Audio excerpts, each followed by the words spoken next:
नमस्कार, खबर समय जगत में आपका स्वागत है। मैं हूं आपके साथ अंकिता और आइए अब खबरें देखते हैं विस्तार से। भोपाल दिग्विजय सिंह की प्रधानमंत्री नरेंद्र मोदी को रावण बताने पर बीजेपी ने आपत्ति जताई है। बीजेपी प्रदेश अध्यक्ष वी डी शर्मा ने जवाबी हमला बोलते हुए कहा कि दिग्विजय सिंह हिंदुओं का विरोध करने के मामले में ब्रांड एम्बेसडर हैं।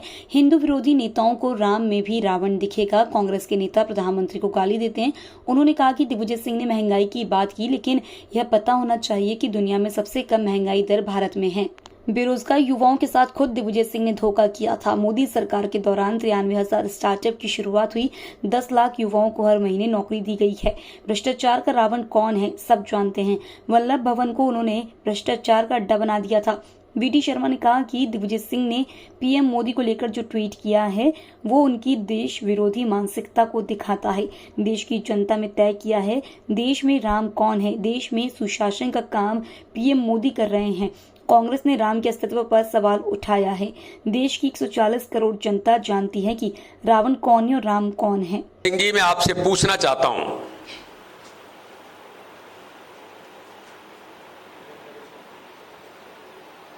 कि जो ट्वीट आपने किया है उसके अंतर्गत आपने लिखा है इस देश के नहीं दुनिया के सर्वाधिक लोकप्रिय नेता माननीय प्रधानमंत्री नरेंद्र मोदी जी को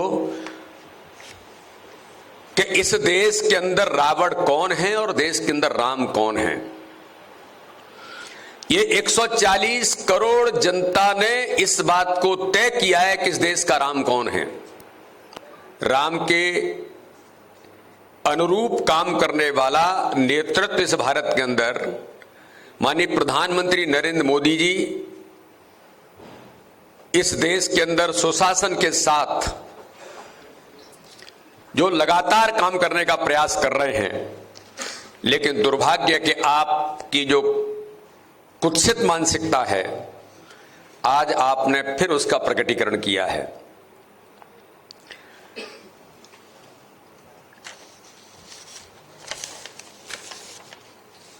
त्रेता युग में राम का विरोध किसने किया था?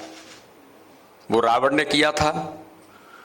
और कलयुग में राम के अस्तित्व को किसने नकारा था? तो वो कांग्रेस ने नकारा था।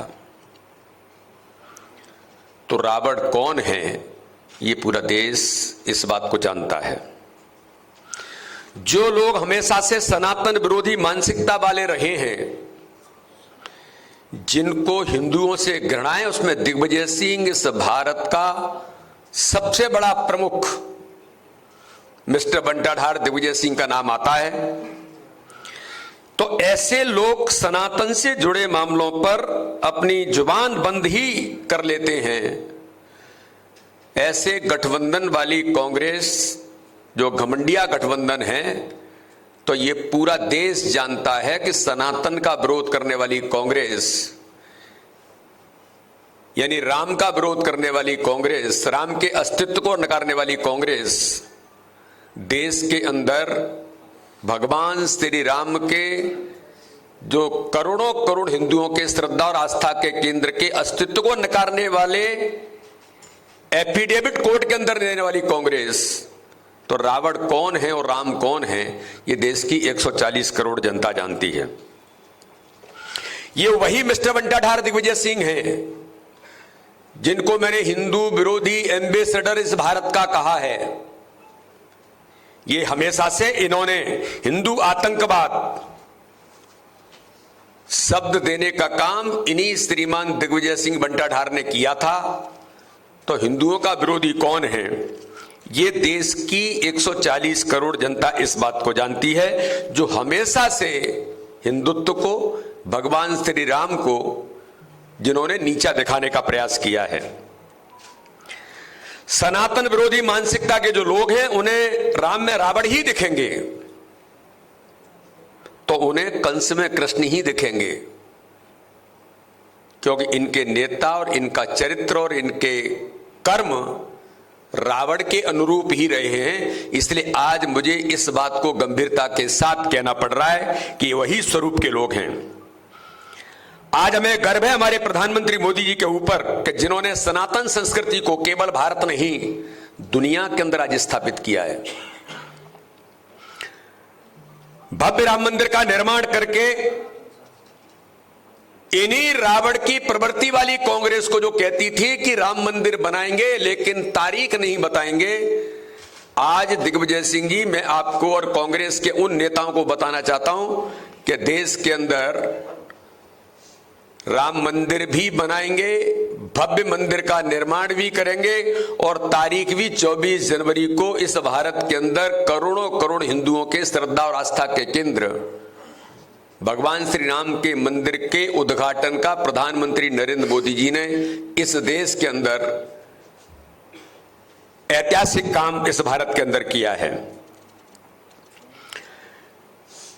आज मैं कहूं कि इस देश के अंदर लगातार देश के प्रधानमंत्री, दुनिया के सर्वाधिक लोकप्रिय नेता पर लगातार आक्रमण करने वाली कांग्रेस गालियों की श्रृंखला सेंचुरी पार कर गए हैं।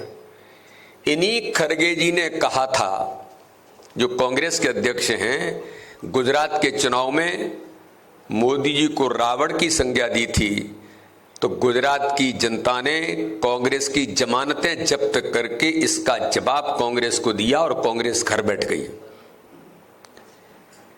मैं पूछना चाहता हूं कि आपने जिन बातों का उल्लेख करने का प्रयास किया है, आपने महंगाई का उल्लेख किया है, इस भारत के इतिहास के अंदर आज महंगाई को लेकर के दुनिया के देशों के अंदर अगर से कम प्रतिशत कहीं है तो वो भारत के अंदर है, प्रधानमंत्री मोदी जी के नेतृत्व में।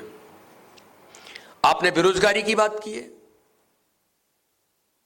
इसी मध्य प्रदेश के अंदर मिस्टर बंटाधार, दिग्विजय सिंह और करप्शन नौजवानों को बेरोजगारी भत्ता देने की बात की। आपने 15 महीने की सरकार में धोखा दिया नौजवानों को और 15 महीने में एक रोजगार के अवसर उपलब्ध नहीं कराए। लेकिन आपने जिनके साथ इसको टैग करने का प्रयास किया है, आज भारत के प्रधानमंत्री नरेंद्र मोदी जी के नेतृत्व में अगर उन्होंने 10 लाख रोजगार देने का केवल वादा नहीं किया, हर महीने 75,000 लोगों को ट्रांसपेरेंट सिस्टम से, आपके जैसे कांग्रेस का शासनकाल की व्यवस्था नहीं है कि दलाल और बिचौलियों के साथ जो भ्रष्टाचार का आलम था, आज माननीय प्रधानमंत्री मोदी जी ने 10 लाख लोगों को रोजगार के अवसर जो दिए हैं, लगातार हर महीने देने का काम कर रहे हैं। तो मैं आज अगर कहूं कि 93,000 स्टार्टअप्स जो देश का नौजवान मोदी जी के साथ खड़ा है, आज हम यूनिकॉर्न की बात करते हैं, 115 स्टार्टअप्स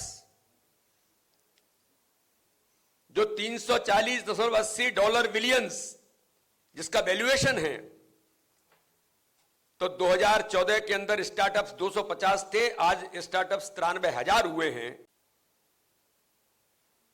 अरे तानाशाह इस देश के अंदर इतिहास में किसके नाम से लिखा है? इमरजेंसी इस बात को कहती है भारत के अंदर कि तानाशाह का स्वरूप इस भारत के अंदर इमरजेंसी को गला घोटने का काम किसने किया था? राहुल गांधी के परिवार के पूर्वज इंदिरा गांधी ने, कांग्रेस की नेता ने इस देश के अंदर तानाशाह प्रवृत्ति का उदाहरण मात्र नहीं, इस देश में इमरजेंसी का गला घोटने का काम किया था।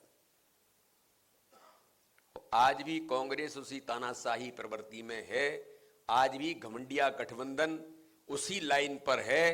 अगर तानाशाही के मामले में अगर किसी ने रिकॉर्ड बनाने का काम किया है तो कांग्रेस के नेतृत्व ने, गांधी परिवार ने इस देश के अंदर तानाशाह का स्वरूप इमरजेंसी के तौर पर, वो काले दिन को ये भारत बहुत गहराई और गंभीरता के साथ जानता है।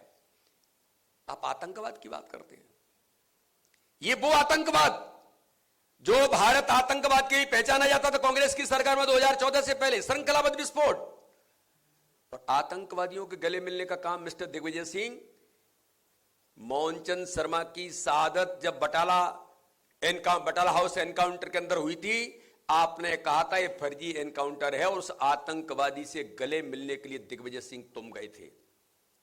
और आप क्या कर रहे थे? आपकी सरकार थी जब कोरोना का प्रकोप इस मध्य प्रदेश के अंदर भी आ गया था, तब आप कोरोना के बारे में प्रबंधन नहीं कर रहे थे मिस्टर कमलनाथ और दिग्विजय सिंह, तब आप आईफा अवार्ड की बैठकों की तैयारी नचने कूदनों के लिए कर रहे थे।